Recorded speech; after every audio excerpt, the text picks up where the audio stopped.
Learning Hachzek Musar Yoimi Rabeinu Yona's Sharei Teshuva. We're up to page 294 in the Art School edition, and after listing 16 lavim, Shetoli b'machshava b'dibur, continues Rabeinu Yona within another category, within this larger category of lav she'in boi ma'isa. Within that subcategory A was lav shetoli b'dibur b'machshava. That was the first 16. Now we continue subcategory B of a lav she'in b'ay ma'isa, which is what? Lav she'taloi b'dibur. Says Rabeinu Yona, page 294, min ha'azaras hatzluyos b'lashain. The hazaras that are dependent upon one's lashain, one's tongue. Says Rabeinu Yona, ki Hashem Elokecha, quotes the pasuk in Devarim, Hashem your guard misalich b'kerem machanecha. Hashem walks in the midst of your camps, atzilcha, to save you, v'lasei seivecha, and to deliver your enemies lafanecha, in front of you, v'ayim machanecha kadosh. And your machane and your camp should be holy, v'lo yirbecha, and you should not see within it ervas davar. You should not have any erva, any nakedness within your camp. Explains Rabeinu Yona, what does this pasuk mean? Quoting the Gemara in Brachos. Amru Rabbeinu Zechronu Levracha, ki b'chlal hazara zayis. What is included in this hazara? Ashabah Yasinu b'teres Hashem Yisbarach, that we speak about the words of Hashem u'b'dabreinu b'tfilah lefanov, and we daven in front of Him. Why? How does a pasuk mean that? Because words of Torah and words of tefillah create Yamachanenu Kadosh, that our camp, that the area around us will be holy. And via the Kedusha, via the holiness that we will be generating through our Torah and Tefillah, it will create, we will not have within us an Ervas Davar. There'll be nothing inappropriate. Because what is the speech? What is coming out of our mouth? Torah and Tefillah. Lachin, therefore, Nistavinu Bazeh, we are commanded with this Lazikir, to mention Shem Shemayim B'Kedusha, Hashem's name in holiness, Velasik with Divrei Torah, Tefillah B'Kedusha, and to learn Torah and to daven with holiness as well. Shalahaske Shem Shemayim B'Divrei Torah Mu Arum, one should not mention Hashem's name if he is undressed, Ayim Yesh Sham Adam Aram Kinegdoi, or if there's someone Aram, someone undressed within his field of vision.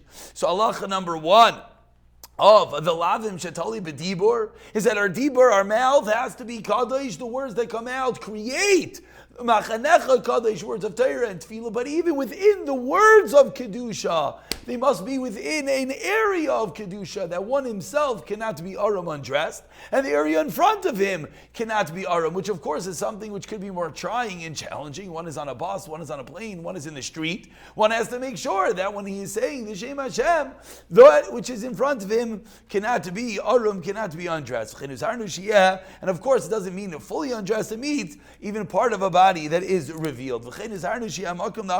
And secondly, what does it mean? That we should be mighty divrei shamayim, shem shamayim the kedusha, that the makayim, the area that we're in, should be naki, should be clean. There can't be anything disgusting there. As the pasuk says,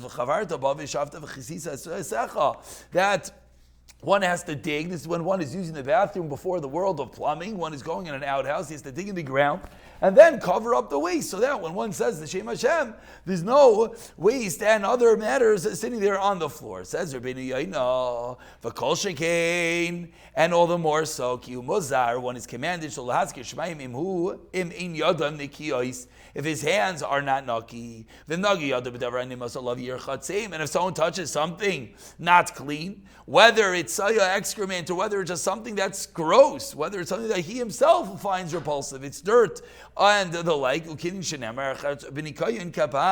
I wash my hands in cleanliness. Continues Rabeinu Yona, when one is walking on the road, and he's unsure whether the road is clean, whether there might be something smelly, something disgusting on the path,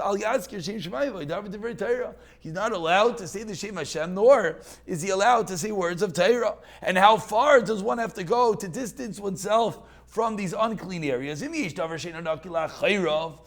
it's behind him, then how far do you have to go? You have to be 4 amos away from the place where the bad smell stops. But if it's in front of you, you can't have anything disgusting within your eyesight, or you're not allowed to say Divrei Torah and the Shem Shamayim.